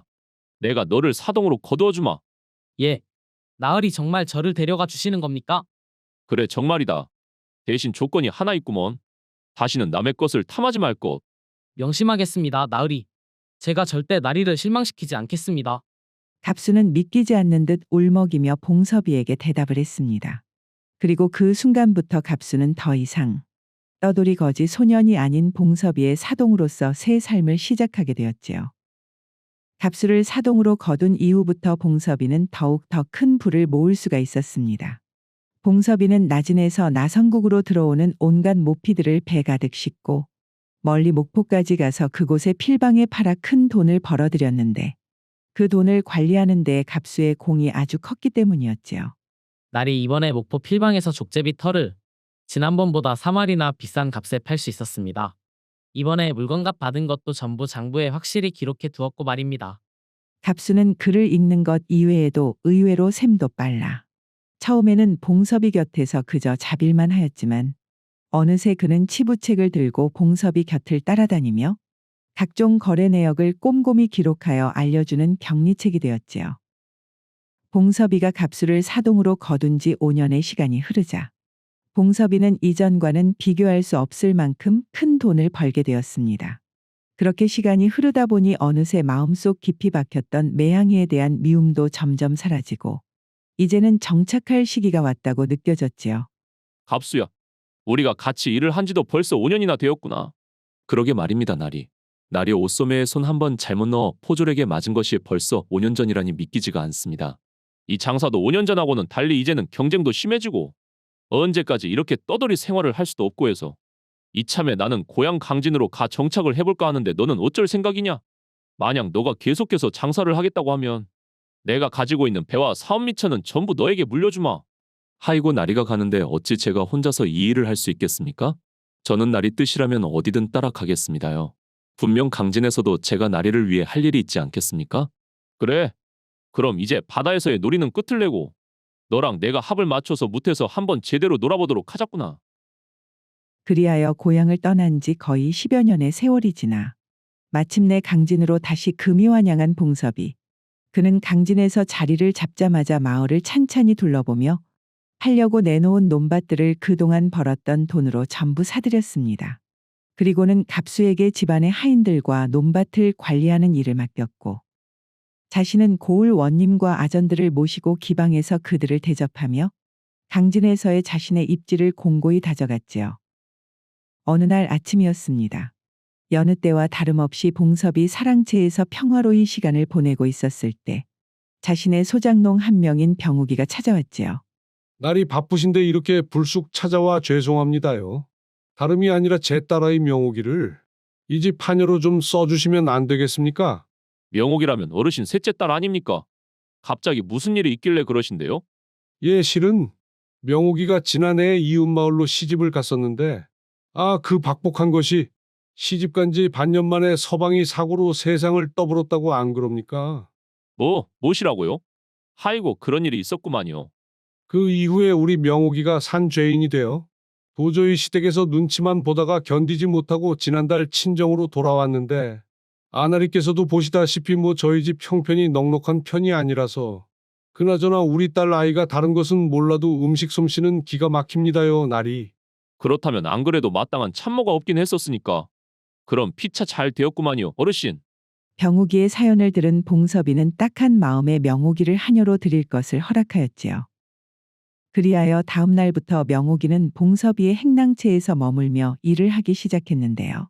그녀를 처음 마주한 봉섭이는 깜짝 놀랐습니다. 하이고.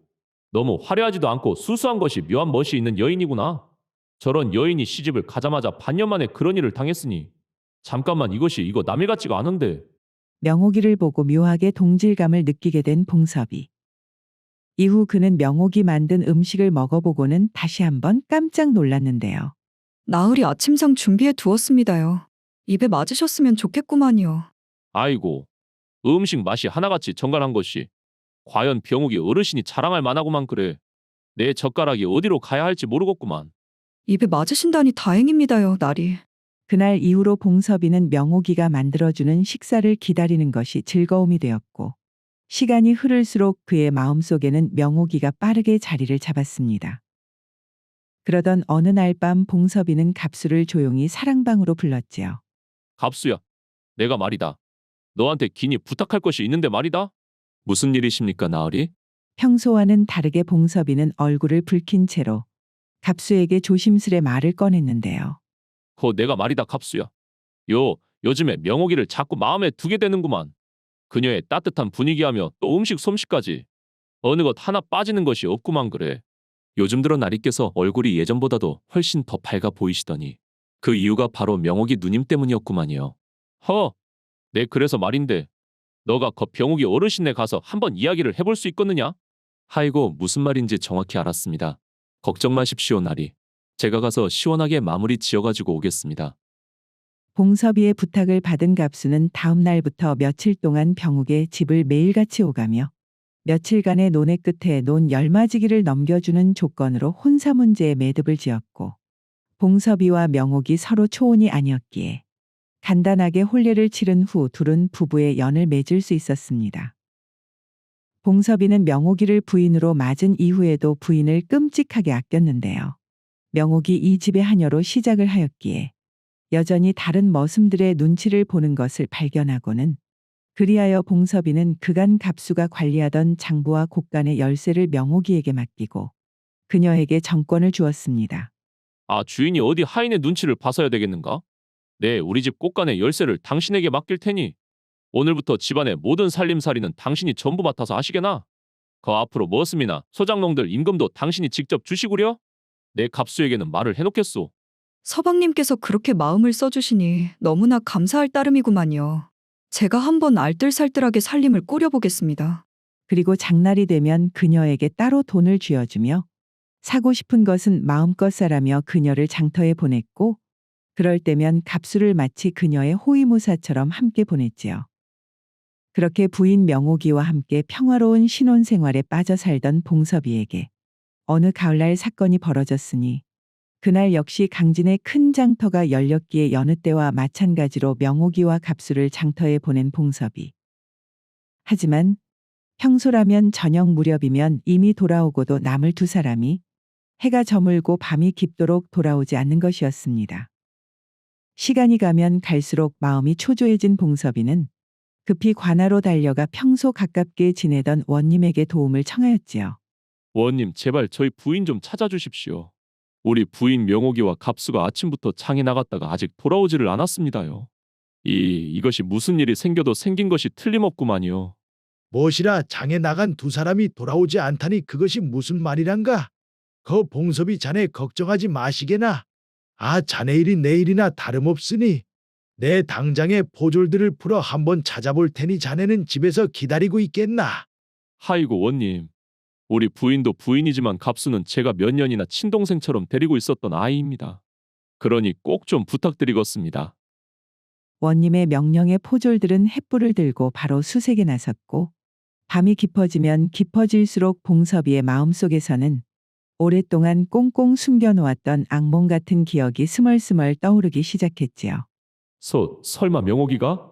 아니야, 그럴 리가 없구만. 그렇다고 갑수가 그런 녀석도 아니고 말이지. 피어오르는 불안감을 누르려고 하면 할수록 그의 마음 한구석에서는 자꾸만 매양이의 얼굴이 명옥이의 얼굴 위에 겹쳐질 뿐이었지요. 결국 명옥이에 대한 어떠한 단서도 찾지 못한 채 시간은 일주일이 흐른 어느 날 아침.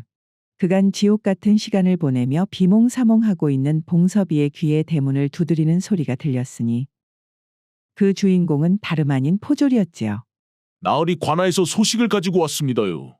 명옥마님과 갑수를 찾았으니 지금 당장 원님께서 관아로 모시고 오라는 명입니다요. 뭐시라? 그것이 사실이냐? 포졸의 말을 듣자마자 봉섭이는 마치 실성한 사람처럼 곧장 관아로 내달렸습니다. 그리고 그가 관아에 도착하자마자 봉섭이의 눈에 들어온 것은 다름 아닌 눈물을 흘리고 있는 자신의 부인 명옥이와 그 옆에 포박당한 채 고개를 숙이고 있는 갑수였지요. 하이고 감사합니다, 원님. 그나저나 어디에서 찾으셨단가요? 원님은 그런 봉섭이를 보며 한숨을 푹 내쉬고는 말했습니다. 나주의 나루터에서 갑수와 명옥이를 우리 포졸들이 찾아냈구만. 아무래도 숨을 곳을 찾아 멀리까지 간 모양이더군. 원님 그런디 대체 무슨 일이 있었길래 우리 갑수가 저리 죄인 마냥 묶여 있는 것입니까요? 봉섭이 자네 듣고 놀라지 마시게. 내가 우리 포졸들에게 다 들어보니 저 갑수란 자가 저작거리의 친구들과 공모를 하고 자네 부인을 포박하여 납치했던 것이었던 것이구먼. 무엇이라고요? 우리 갑수가 말입니까? 그것이 참말입니까, 원님? 그럼 내가 자네에게 거짓말을 하겠나? 걱정하지 말게나 자네 부인은 그저 피해자일 뿐이었으니 이제 저 갑수란 놈만 엄벌에 처하면 되겠구만. 명옥이는 그저 피해자였다는 말을 들은 봉섭이는 한편으로는 아주 조금 안도가 되면서도 또 갑수를 생각하면 복잡해지는 기분이 들었습니다. 그렇다면 원님 제가 한 가지 부탁을 드려도 되겠습니까? 부탁이라니? 갑자기 어떤 것을 말하는 것인가? 그것이 말입니다. 갑수를 좀 풀어주셨으면 해서 말입니다. 뭐라고? 자네 지금 제정신인가? 자네 부인을 납치한 갑수를 풀어달라 이 말인가? 저놈은 형장의 이슬이 되어도 부족할 악독한 죄인인데 그런 놈을 풀어달라니 도대체 무슨 소린가 자네는? 원님 제발 부탁드립니다. 갑수만 풀어주신다면 나중에 제가 섭섭치 않게 살해는 해드릴 테니 갑수 좀 살려주십시오, 원님. 원님은 봉섭이의 얼굴을 이해할 수 없다는 듯이 한참을 바라보다가 깊은 한숨을 내쉬고 고개를 저었습니다. 자네는 참 하여간 사람 좋은 건 알겠네만 이렇게까지 하다니. 다른 사람도 아니고 또 자네 부탁이니 좋구만 그래. 내가 이번 한 번은 눈 감아 줄 테니 얼른 데리고 가게나. 하이고 감사합니다요, 원님. 제가 이 은혜는 평생 잊지 않겠습니다. 그리하여 봉섭이는 우여곡절 끝에 갑수와 부인 명옥이를 관아에서 무사히 데리고 올 수 있었습니다. 집에 돌아온 후 봉섭이는 명옥이를 일단 안방에서 쉬게 한 후 갑수를 조용히 사랑채로 불러앉혔지요. 그렇게 마주 앉은 봉섭이와 갑수. 방 안에는 침묵이 잠시 흐르더니 이내 봉섭이가 무엇인가 생각난 듯 너털 웃음을 지으며 말문을 열었습니다. 갑수야. 가만히 보니 말이다. 이 모습이 꼭 내가 너를 처음 만났던 그때를 생각나게 하는구나. 네가 바로 나진에서 내 옷소매에 손을 집어넣었다가 포졸에게 잡혔던 때 말이다. 나으리 면목이 없습니다. 다시는 다른 이의 것을 탐하지 않겠다고 약속을 했었는데 제가 또다시 나으리께 이런 몹쓸 짓을 하고 말았습니다.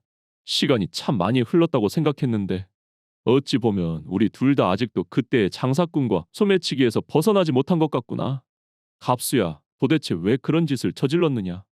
봉섭이 긴 한숨을 내쉬며 이유를 묻자 갑수는 떨리는 목소리로 말을 이어갔습니다. 나으리, 그동안 제가 몇 년을 나으리 곁에서 열심히 일을 도왔는데 마님께서 들어오신 순간부터 저희 자리가 점점 없어지는 것처럼 느껴졌습니다. 이렇게 가다간 이 집에서 내 자리는 완전히 없어지고 그러다 또다시 나 혼자 거리로 내쫓기는 것 아닌가 하는 그런 생각에 사로잡혀 일을 벌였습니다요. 에휴, 이 녀석아. 다른 사람도 아니고 내 너를 쫓을 리가 있겠느냐. 그리고 그런 서운한 마음이 들었다면 일을 버리기 전에 나에게 한마디 언제라도 주었으면 좋았을 것을. 그리고는 봉섭이는 조용히 방 안쪽으로 가서 작은 보따리 하나를 들고 나왔습니다. 이걸 한번 열어보거라. 갑수가 조심스럽게 보따리를 열자 그 안에는 엽전이 가득 들어 있었지요. 나리, 이게 다 무슨 돈입니까? 우리가 비록 피는 섞이지 않았지만 그래도 나는 너를 친동생처럼 생각하고 있었기에 언젠가 네가 장가라도 가게 되면 주려고 장사를 해서 돈을 벌 때마다 조금씩 떼어서 모아둔 돈이다. 봉섭이가 쓴 웃음을 지으며 설명을 마치자 엽전을 바라보는 갑수의 눈에서는 눈물이 주르륵 흘러내렸지요. 일이 이렇게 되어버렸으니 너와 나는 이미 돌이킬 수 없는 강을 건너버린 것 같구나. 앞으로 어디를 가서 무엇을 하든지 이 돈을 미천삼아 한번 잘 해보거라. 나으리 그동안 정말 죄송하고 또 감사했습니다. 나리의 은혜는 평생 잊지 않겠습니다. 어서 가거라. 아직 길이 밝을 때 떠나야지. 봉섭이는 눈물을 참으며 등을 돌렸고 갑수는 마지막으로 방 문턱에서 고개를 숙여 작별의 인사를 하고는 봉섭이의 집 문을 천천히 나섰습니다. 그렇게 오랫동안 이어져 오던 둘의 인연은 이것으로 끝맺음을 하였지요. 갑수가 떠난 뒤 봉섭이는 깊은 한숨을 내쉬며 안방으로 향했습니다. 그가 안방 문을 조용히 열자 방 한쪽 구석에는 명옥이 죄인처럼 앉아 조용히 눈물을 흘리고 있었지요. 부인 아직까지 울고 있었던 것이었소? 이제 다 끝났으니 눈물을 그치시오. 서방님, 죄송합니다요. 아무리 생각을 해보아도 제가 처신을 잘못해 이런 일이 생긴 것 같구만요.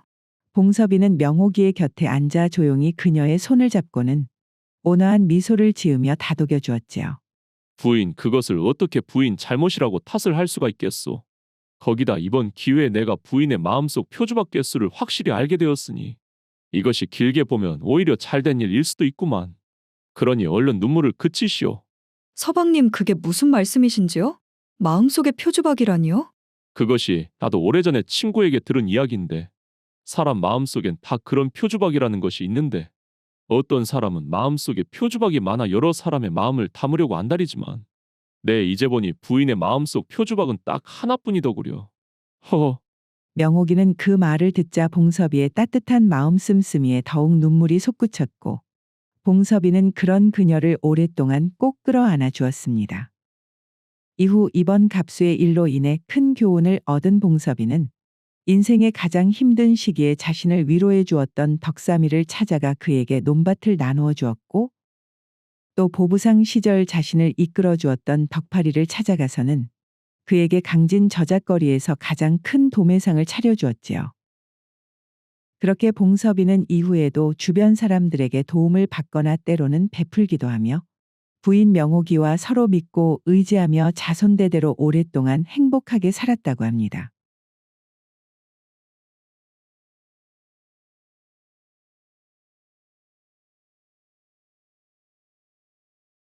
오늘의 고전여행 이야기는 이것으로 마치겠습니다. 오늘도 부족하지만 긴 영상 봐주신 여러분들께 감사드리며 항상 가정의 평안이 깃들기를 바라겠습니다. 그럼 저는 다음 영상으로 다시 찾아뵙겠습니다. 감사합니다.